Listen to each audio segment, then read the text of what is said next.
Hey y'all, it's Lacey. Welcome to Story Time at the Roo Bus.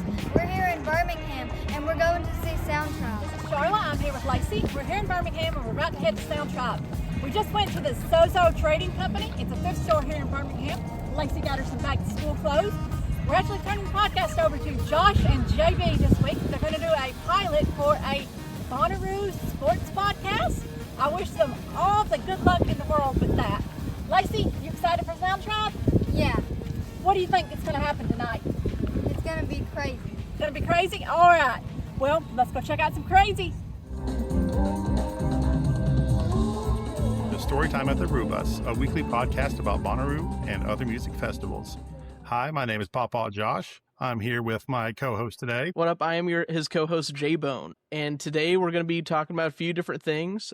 So not only are we going to be talking about Bonnaroo, but we're also going to be talking about sports, two things that we're both passionate about, and that we're excited to share more with y'all. We had kind of noticed just like a huge, like when we first met, that's I think one of the first conversations we had at Bonnaroo was about college football.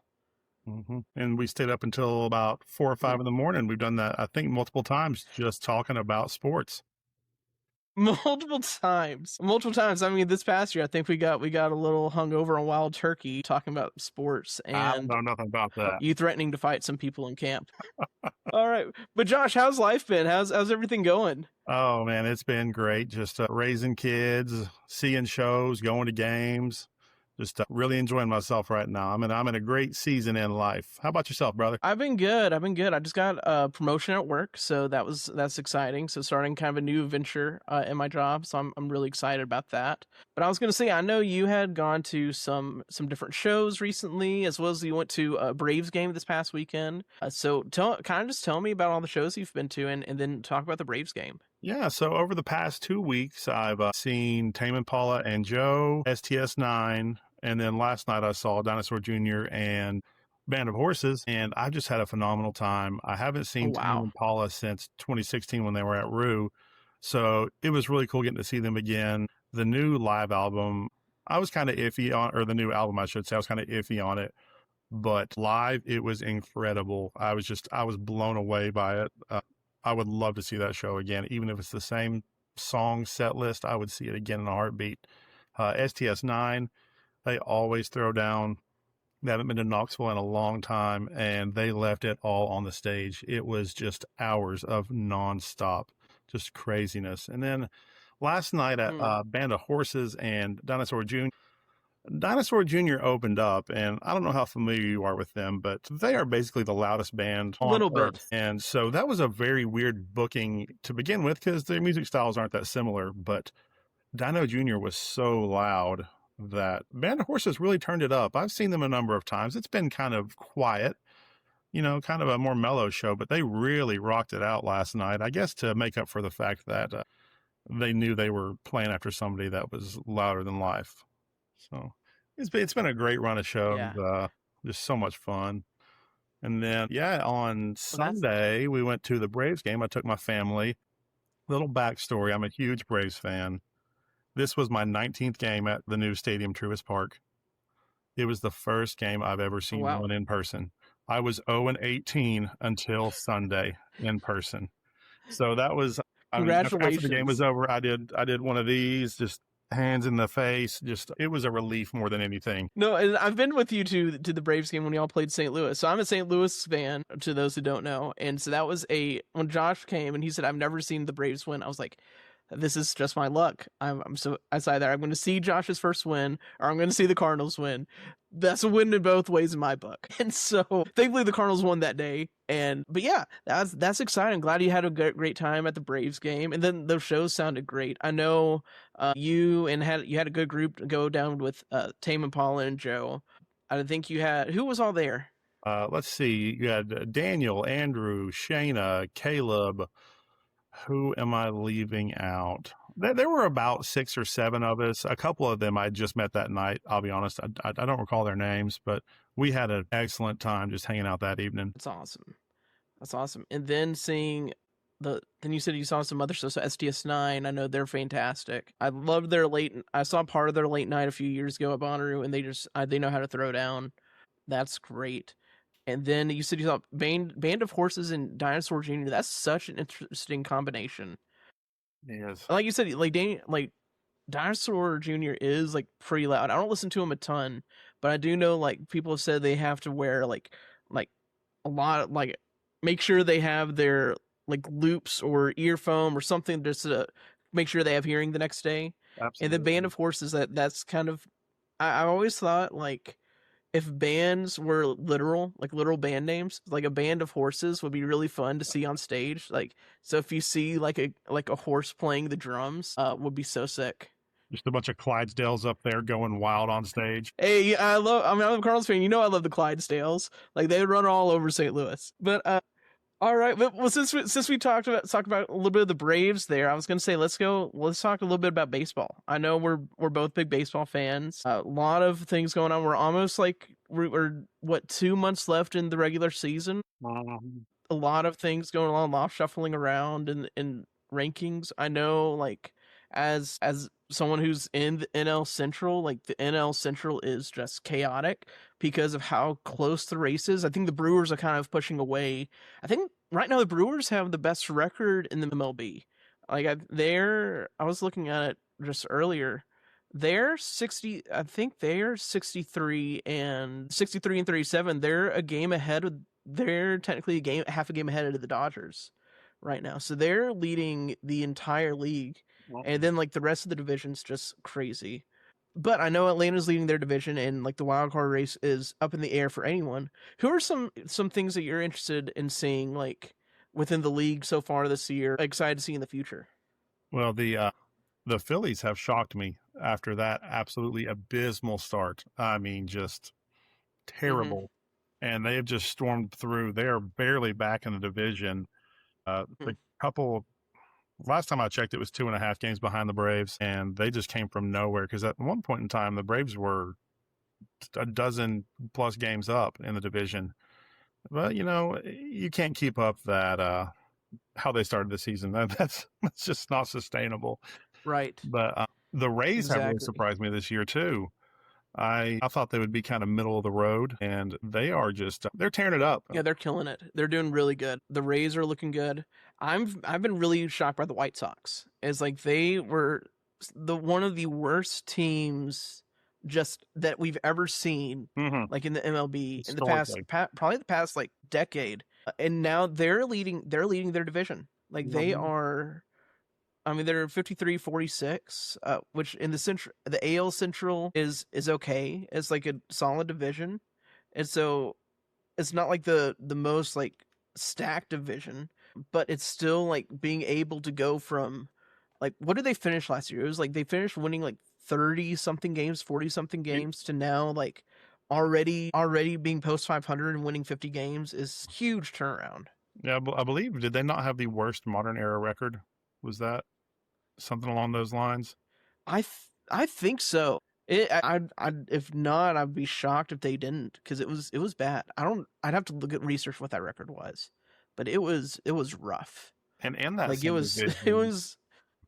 I'm surprised at the Royals. I thought they were potentially going to be contenders this year, and they are really not doing well at all. Almost 20 games below 500. No. I mean, it's been rough for them. Yeah, they've been a weird team. Like other teams that I thought like were gonna do better is like what's weird about the Central, like NL Central. Like I hate going back to the NL Central just from where I am. Like St. Louis is doing a lot better than I thought. Pittsburgh's doing a little worse than I thought. I thought Pittsburgh was going to be that surprise team. Like with their trade they did with the Rays, they added a great starting pitcher. They added Jake Mangum, Mississippi State shout out there, and a lot of other key pieces that I thought was going to help them stack up. But they're tied with St. Louis in the division. Technically, like they're both 11.5 games behind and have one more loss and one more win. And so it's kind of they're in just a weird spot where I thought they would be a lot higher, but they're now like second to last in the division. Yeah, the NL Central is very fascinating this year.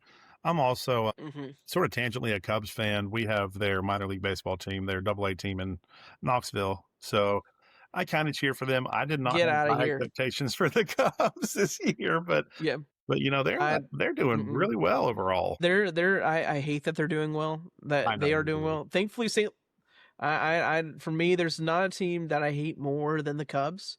And so I get having like the minor league program there. I think that's great. I know here is like in Nashville we have like the Brewers program with the Sounds. And so but I don't follow the Sounds really. I grew up when I grew up we had the Arizona minor league team. Like the Diamondbacks used to have the Jackson it was the Diamond Jacks in Jackson, Tennessee. And then I think at one point that was part of Arizona. And then I think it got bought by someone else. And then they changed the name to Jackson Generals, which was such a downgrade. And now they're no longer a minor league team. Like that, it just doesn't exist. And so it's just been a fascinating downfall in the minor leagues. But yeah, but then a lot of things going on in baseball in general that I think is so interesting. Is there what will be like some surprises that you think would go on? Like since we have 2 more months in the season, so I mean, with how close the wild card race is, who are some teams that you think that could jump up and surprise people into the wild card? They're on a really bad streak right now, but I think the Twins have something. They've just got to put it together. They got a good squad. They're beating themselves a lot of times. I mean, they have had a few kind of big losses here recently, borderline blowouts. But I think that team could be somebody. I really do. Maybe a late season push. I mean, keep in mind, I like it. The 2021 World Series Championship Braves only won 88 games that season. So you don't have to win 105 games to win it all. You just got to get a good streak going. And if I have to pick an AL team, I mean, they're currently at the top of their division, but I'd love to see the Mariners do something. They've come so close so many times, and they just cannot pull it out. I think the Mariners fans definitely need it. I love their pitching program that they have, or just their whole pitching staff they have for Seattle is phenomenal. And like who they have coming up is always going to be great turnaround for them. So I hope they do well. I'm going to the AL. I'm going with Baltimore. I love their young squad that they've had. I love Jackson Holiday. I think Gunner's great. Westy's great. There's a lot of great pieces, but they just haven't been able to click this season like they were the last couple. And so I don't know really what's missing there. But I'm hoping. But I think the only one in between them and the AL race is like the Rangers. The Rangers are right there.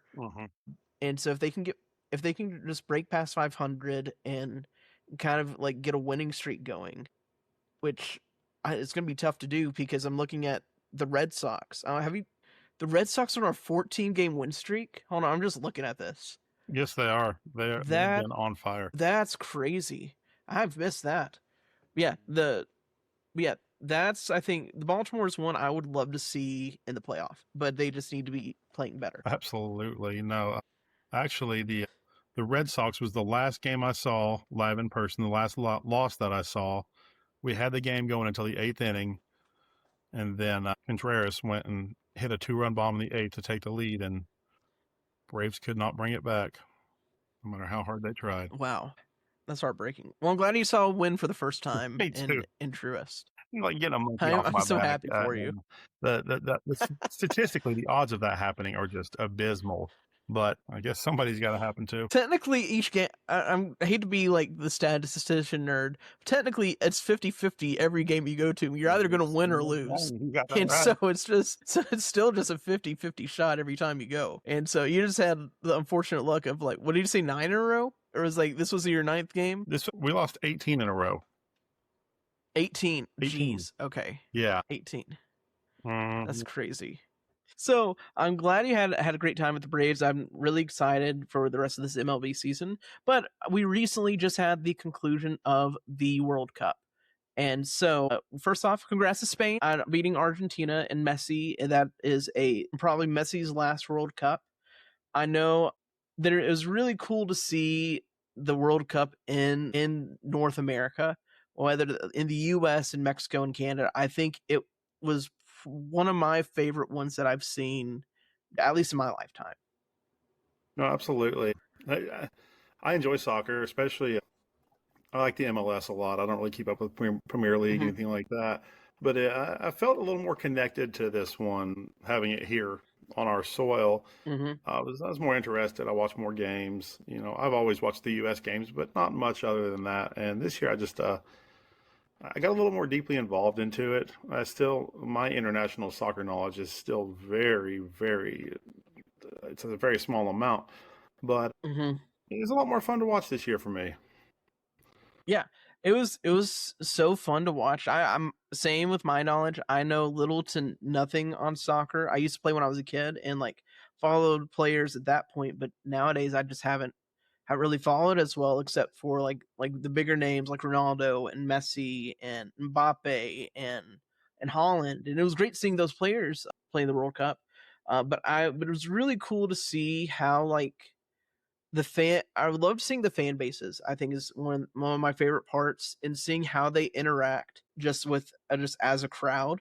Like we've seen like chants from Europe and different different countries, different continents, different countries from all over the world, and just them in like experiencing America for the first time. I don't know if you saw like people on Twitter and TikTok and all this social media like interacting with America for the first time Oh was yeah. really interesting. It was kind of like when Americans go into like foreign countries and like are kind of experiencing different cultures for the first time. I just loved seeing that, but also it kind of gave me that taste that I've been missing of college football, because it's like the closest crowd feel to like a college football environment. Was watching like USA versus Australia or versus Belgium, or seeing Spain versus Argentina, or seeing all these other countries like come out and support their countries. Oh, the passion is just it's probably unrivaled, honestly. Mm-hmm. They just you could see it on every screen you watched on. The chants, the people traveling from all over the world. I don't think there's another event like that in the world where people travel to that extent Mm-hmm. to go watch their team play. Yeah. Did you ever see like the Freddie Twitter account? Like I don't know if you kept up with it. No.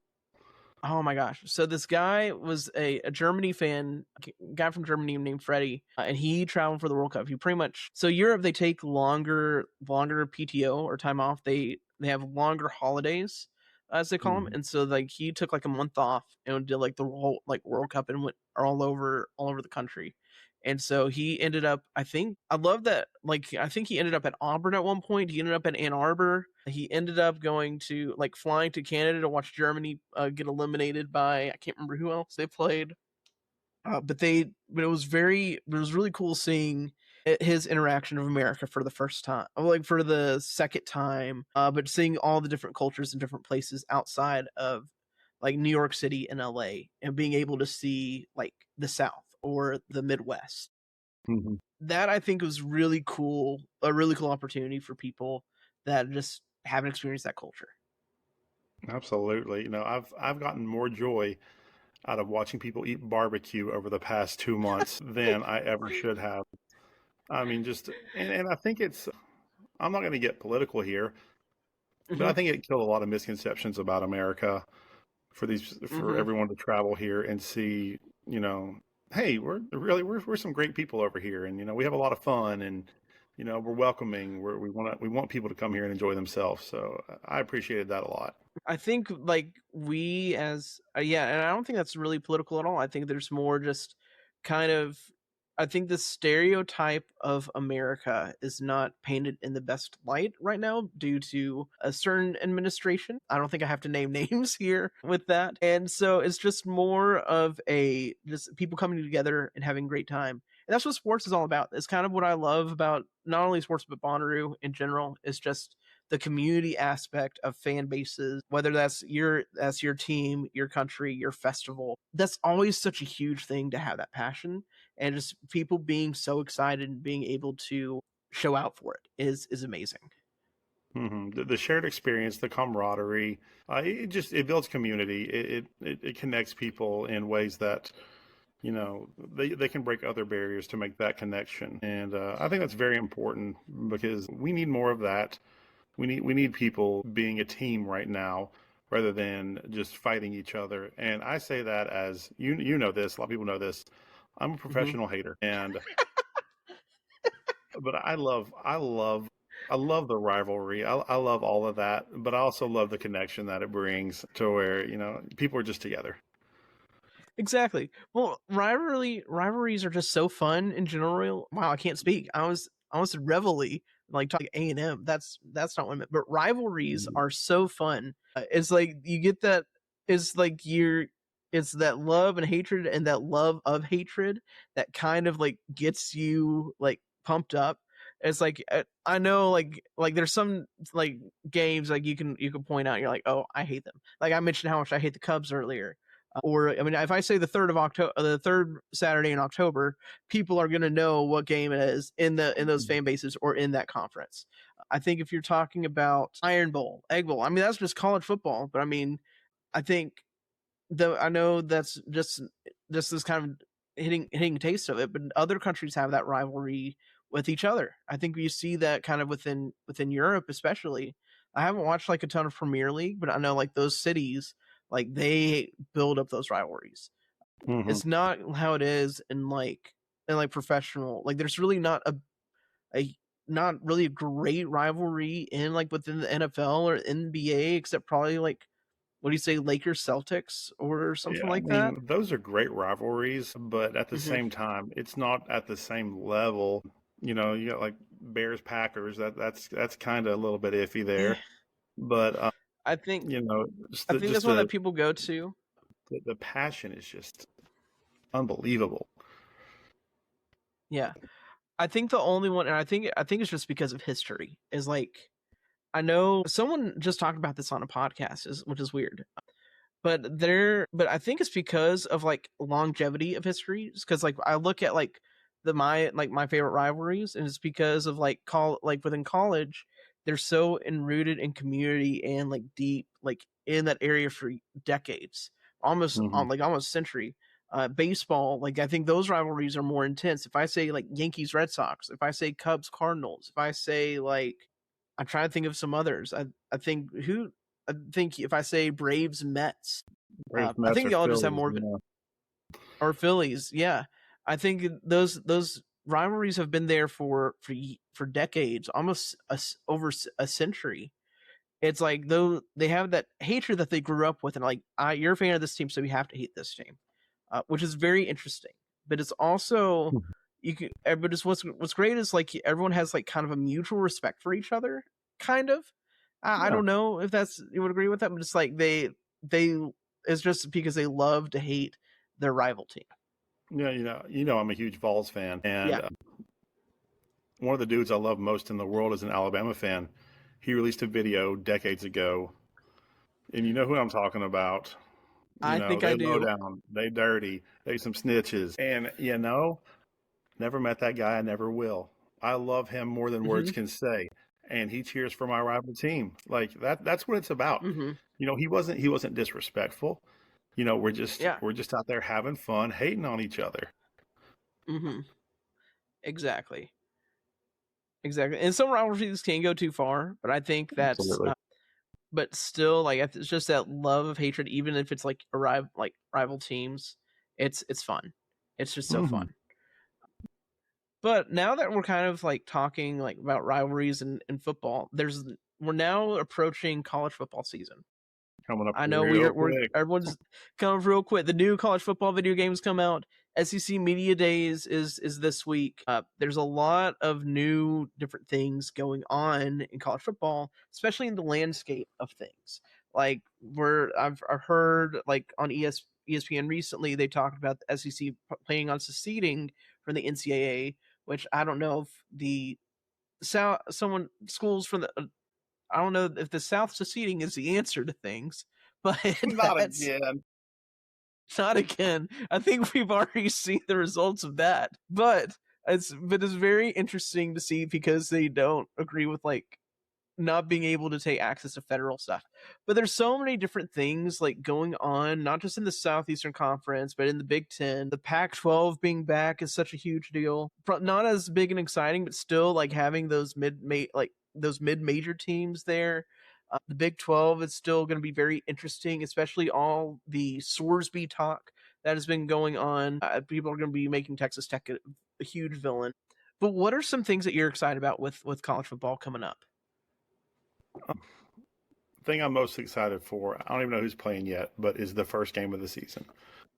First game of Those, the season. the first, I'll find out who's playing eventually, but just those Hmm. first few games, or the first few weeks, my TV is on college football just the entire time. Like, I cannot get enough.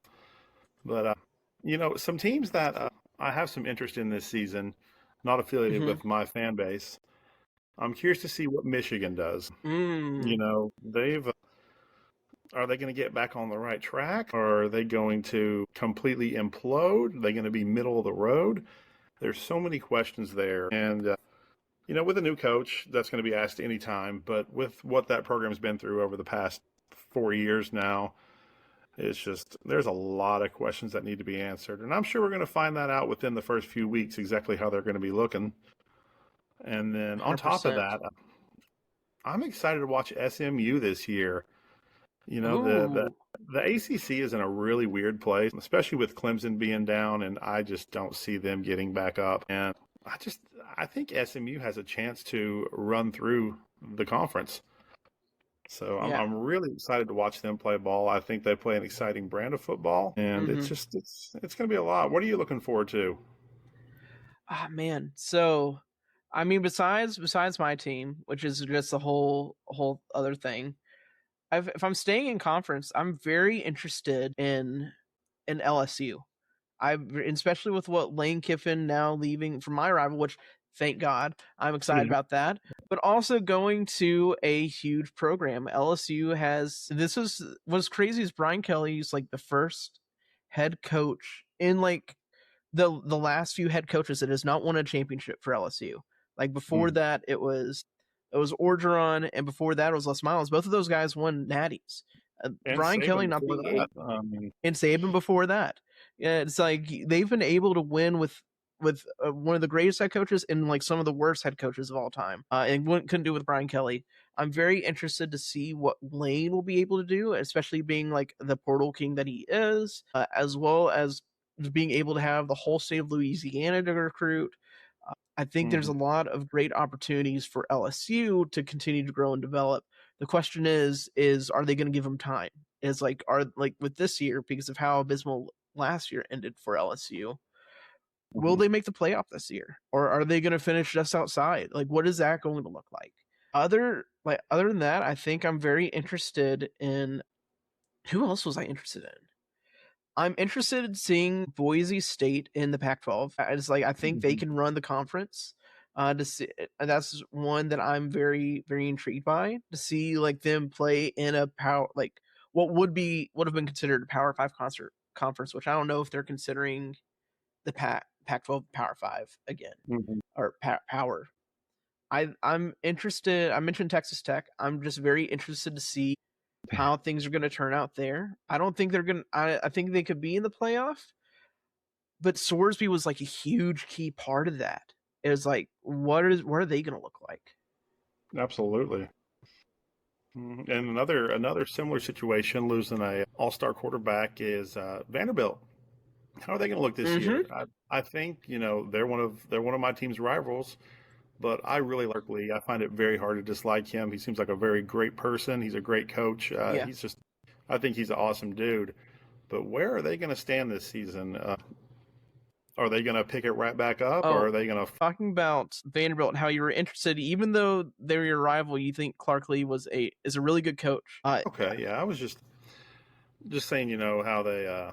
I'm just curious where they'll fall this season, losing Pavia, who really ran that program for the past couple of years, and just where they're going to end up at. Are they going to become a perpetual bottom dweller again, or are they going to jump right back in head first and surprise some people? Mm, yeah.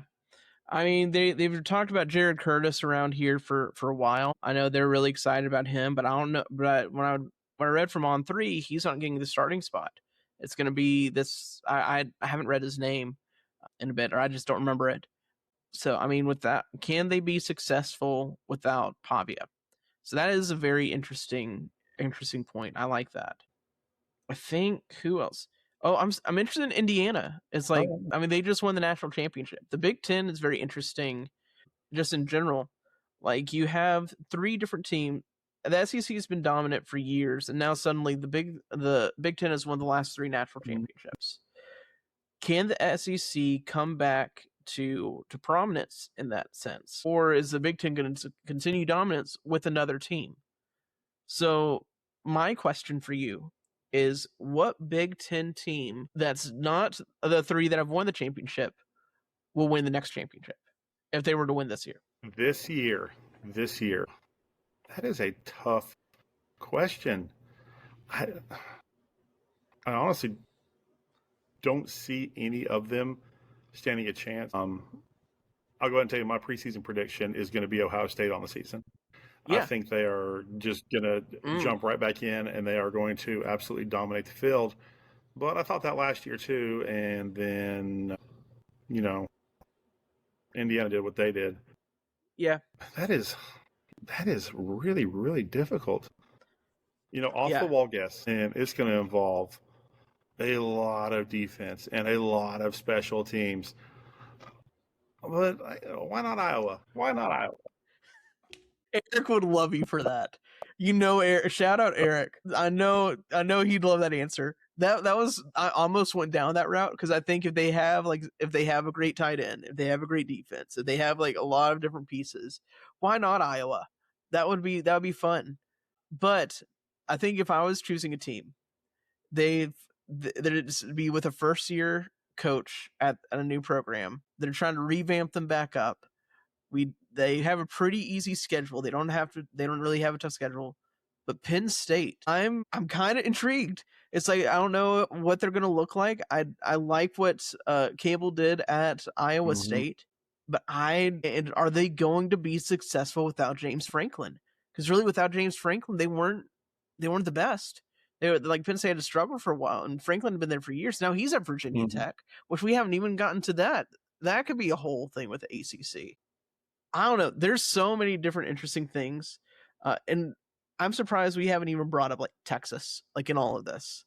Like we can't talk college football without Texas being brought up with Arch, and is this going to be the hot seat year for Sark if they don't make the playoff? Yeah, I mean, Sark to me, he's an above average coach, but he has not been able to put it all together. And same with Arch, he's touted as this generational talent, but he leaves a lot on the field that could have been used. So I think they're a 9-win team at minimum this year, but I mean, you need more than 9 wins to go anywhere. I do not see them going all the way. Now, I've been proven wrong every year and since I was born with college football, but I cannot picture it happening. I think I'm very interested because I think low key, like, two of the hotter seats in the SEC are Sark and DeBoer, and like they're both because they have such high expectations, not because like they're bad coaches. And so that's going to be very interesting to see both of those teams. If they don't make the playoff, do they let them go? And then who do they go get? And then, but since we mentioned Arch, I think that's a good way to end it and transition to talk about our favorite Arch. I'm not talking about the St. Louis one. I'm talking the one at Bonnaroo. And so since we're going to be talking about sports and Bonnaroo, we haven't really given our opinions on this year's Bonnaroo. How was your Bonnaroo this year, Josh? Okay, musically, I would say it probably wasn't even in my top 10 Bonnaroos, but experience-wise, I would say top 3. This year was legendary. I had such a great time. Don't get me wrong. There was some great music that I did see, just some phenomenal performances. But I had more fun this year at camp than I did in Bonnaroo at any given time. It was a special year. It was a very special year. Well, you were also Bonnaroovian of the year, and so that's a huge thing. So being able to get that, having the Bapple light and the Bapple tree and all that, I was like, Josh definitely deserves it for sure. But camp was really fun this year. I think the vibes at camp were just amazing. Just being in the monkey bar, being in just around the bus. The baseball game was great. I know you got thrown out of that, but it was still a good time. And but I liked the lineup this year. It wasn't it. I mean, I'm very biased. Noah Khan's probably one of my favorite artists that I've seen. He's just one of my favorite artists that I love seeing every time. But that's also like not everyone's cup of tea. I know that that's kind of one thing that people complain about when the lineup came out. But I do think it was still like a fun time, just being in the camp and everything, and just having and just some phenomenal sets as well. I know you said there was like some that you love specifically. What were your favorite sets that you saw this year? I'm a jam head, so I really gravitated towards things Mhm. like Tedeschi Trucks Band, Blues Traveler, Mountain Grass Unit. Those three really stood out to me. Mhm. Wednesday they're one of my favorite indie rock bands. I consider them they're country music. They're just hard country music. But people will Mhm. disagree with me on that, but I firmly believe it. And then Pawpaw Rod. Did you go to that Pawpaw Rod show? I did. I was on the rail for That Papa was a Rod. blast. That man is an entertainer. My He's goodness. awesome. Oh my goodness. But speaking That on was Noah Kahan, he. I'm not a big Noah Mhm. fan. Nothing against his music, just it's not Yeah. my style. But I do think them booking him it was a top tier booking. I mean, he is selling out everywhere he's going. He just released another huge album. People can Mhm. argue all they want about, if he deserved it or not. He absolutely deserved it. And he proved why. I mean, Mhm. he brought in the crowds, and he continued to bring in crowds around the country. So that was very, Yep. very smart booking on their part. 100%. I can commemorate Bonnaroo for the booking. I loved that set. It was such a fun time. Like I know I was in the pit for Noah, and so that was a really great time for me as a Noah fan. But I know like he's not everyone's cup of tea. But even then, like what he's doing right now, it's just he's on a legendary Mm-hmm. run. I mean, he's selling out baseball Mm-hmm. stadiums. I mean, like the baseball stadiums are huge. They're massive, and so he's just continuing to grow more and more. Yeah, I know he. There's been a lot of like weird things that have happened on this tour already. So I don't know if you've seen any of that, Yeah, but like right after, I heard some crap went down. but some crap did go down after he said, "Oh, things smell like shit at Bonnaroo." Then he was like, "Oh no, there was actually shit in Philly," which doesn't surprise me with Yeah, I mean, that tracks. Phillies fans. But I digress. And then like he became a furry in Pittsburgh. Apparently, that was another thing. Oh, so that was apparently there's some sort of there's I don't know what was going on there in Pittsburgh, but that's a whole other baseball stat that I love is like around the 4th of July when the Pirates play, Andrew McCutcheon used to tweet out the word furries because he'd see like the furry event that was going on that weekend, that 4th of July weekend, which Noah was there around 4th of July. So that makes a lot of sense why they were there. But anytime Andrew McCutcheon would tweet that, he would have the best stats of like his lifetime. He would like just go hard hard in the paint or hard on like swinging the bat. I don't know. He just played his best baseball around those critters. Anyway, but I'll go back to Bonnaroo. I was gonna say, like you said, I know you said Mountain Grass Unit. I love them. I thought Blues Travel was phenomenal. I know for me, I was a huge fan of the Kesha Super mm-hmm. Jam. I thought was phenomenal. Mm-hmm. I had a really fun time at that. Weird Al was great. I'm trying to think. And Amble, I think Amble was one of my like the lower tier ones that I didn't know what to expect, and they just killed it. I missed that show by accident. I had every intention of being there, and as things happen, time gets away sometimes. You misread us that time, That happens. and I missed that one, unfortunately.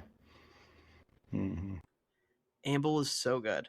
I am so excited for them for the future. I think they're gonna be great. All right, and I was trying to think of. I was gonna say, Josh, is there anything else that's on top of mind for you, or anything else that you're thinking about?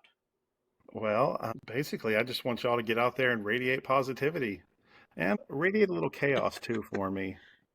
JB, anything else from you? Yep. Mm-hmm. So I mean, so kind of a reason why we're doing this episode here is with the Roo Bus. I want to say thank you to Dan and Sharla for letting us use their podcast as a platform here for us to be able to speak and talk about two things that we're passionate about with Bonnaroo and sports. And so Josh and I are planning on starting a Bonnaroo sports podcast here coming in the sometime next month. We're still workshopping everything, figuring out the time frame where we're going to post everything. We don't have anything posted yet, but just keep your eye out. We'll keep everyone informed on anything. Sounds great. I'm looking forward Right, but to also I do want y'all to radiate But I was gonna say I also want to make sure people are radiating positivity, chaos, love. If you show hatred with love. So, but yeah. Anyway, I hope y'all have a fantastic day and a fantastic week. But Josh, it's always great seeing Better you. to see you, brother. All right, happy Roo, y'all.